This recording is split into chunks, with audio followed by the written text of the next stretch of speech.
और अब बात उस खबर की जिसको लेकर के सालों से इंतजार था कि देश भर में लागू होगा, लेकिन आज वो शुरू हुआ उत्तराखंड से। आज का दिन ऐतिहासिक रहा। पहली बार उत्तराखंड में यूसीसी लागू हो चुका है। अपने आप में कानून बेहद अहम है और उत्तराखंड ने इस मामले में शुरुआत कर दिया, इसे लागू कर रही। इसमें कई प्रावधान हैं। प्रावधान ये कि एक से ज्यादा विवाह कोई नहीं कर सकेगा, उस पर रोक लगा दी जाएगी। लड़कियों की शादी की उम्र एक समान होगी, यानी 18 साल हो जाएगी।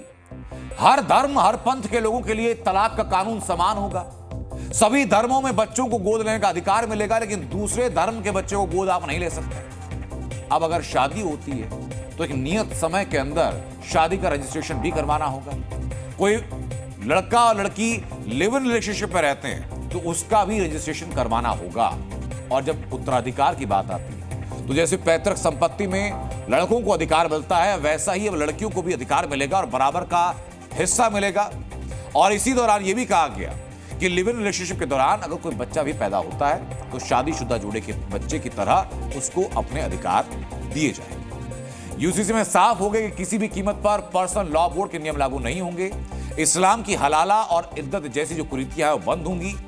अनुसूचित जाति को छोड़ करके उत्तराखंड में सभी नागरिकों पर आज से यूसीसी लागू हो चुका है। तो महिलाओं को अधिकार भी दे रहा है। उसके बावजूद कुछ मौलाना हैं और कुछ विपक्षी पार्टियां हैं जो इसके विरोध में हैं।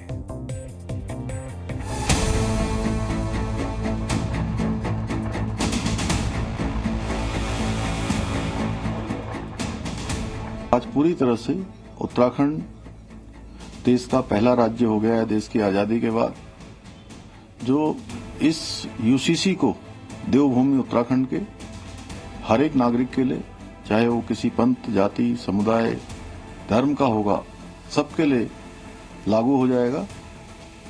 उत्तराखंड में यूसीसी लागू होने से पहले हवा ऐसी थी कि जाने क्या होगा।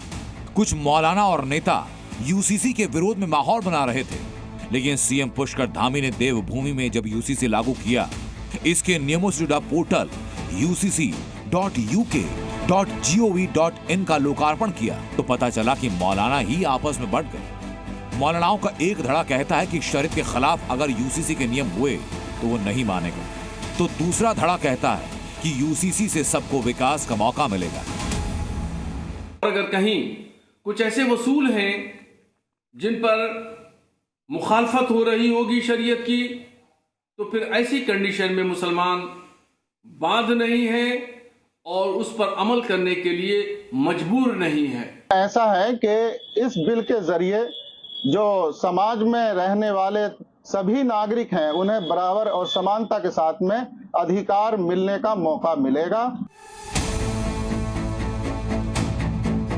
जो यूनिफॉर्म सिविल कोड का खाका है वो यकीनन उस खाके में सिवाय मुसलमानों के हुकूक की तलफी और मुसलमानों के हुकूक को छीनने के और कुछ नहीं है। ये पहला मसला नहीं है कि जब हमने कहा हो कि यूनिफॉर्म सिविल कोड कतई तौर पर न तो हमारे प्रदेश की जरूरत है न हमारे मुल्क की जरूरत है। चीज राष्ट्र हित में हो या प्रदेश हित में हो, उस चीज की मुखालफत नहीं करनी चाहिए। दरअसल कोई भी सरकार जो है वो किसी धर्म की मुखालिफ नहीं होती है। धर्मों का सम्मान करके ही ये यूसीसी बनाया गया है। ये बात हुई मौलानाओं की। अब यूसीसी पर जरा पॉलिटिकल पार्टीज क्या कहते हैं वो देखिए। कांग्रेस का कहना यह कि वो यूसीसी के खिलाफ अदालत का दरवाजा खटखटाएगी और समाजवादी पार्टी का टेक ये कि एक विधान से देश की एकता खतरे में पड़ जाएगी। यूनिफॉर्म सिविल कोड है तो यूनिफॉर्म तो होना चाहिए पूरे देश भर का। तो उन्होंने क्या सोच कर किया है और कैसे किया है अभी बात हमारी समझ में नहीं आई। अब वो जब लागू करेंगे, लागू करने पर जब कोई ऐसा विषय आएगा जिस पर उसकी चर्चा करने की आवश्यकता होगी तो वो करेंगे। ये माइनॉरिटीज और खासतौर पर मुस्लिम को निशाना बनाने की इनकी शुरुआत है। वहीं जिन लोगों ने यूसीसी पोर्टल पर रजिस्ट्रेशन करवाया वो खुश हैं और एक विधान की तारीफ कर रहे हैं। ये जो पोर्टल लॉन्च हुआ है इसी में हमने रजिस्ट्रेशन किया था। बाय साइड बाय जो स्टेप बाय स्टेप थे हमने लॉन्च किए। हम दोनों जो हस्बैंड वाइफ है वो डोमिसाइल हमारा उत्तराखंड का ही है। मेरी शादी भी उत्तराखंड में ही हुई है, तो इससे मेरे मतलब बहुत इजी हो जाएगा। काफ़ी सारी चीज़ें जो मुझे पासपोर्ट बनवाना है उसमें काफ़ी बार चक्कर मारने पड़ते हैं, तो ये इसलिए मेरे तो ज़्यादा।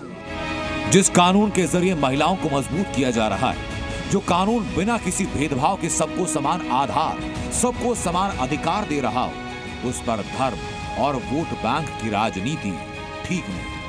ब्यूरो रिपोर्ट, जी मीडिया।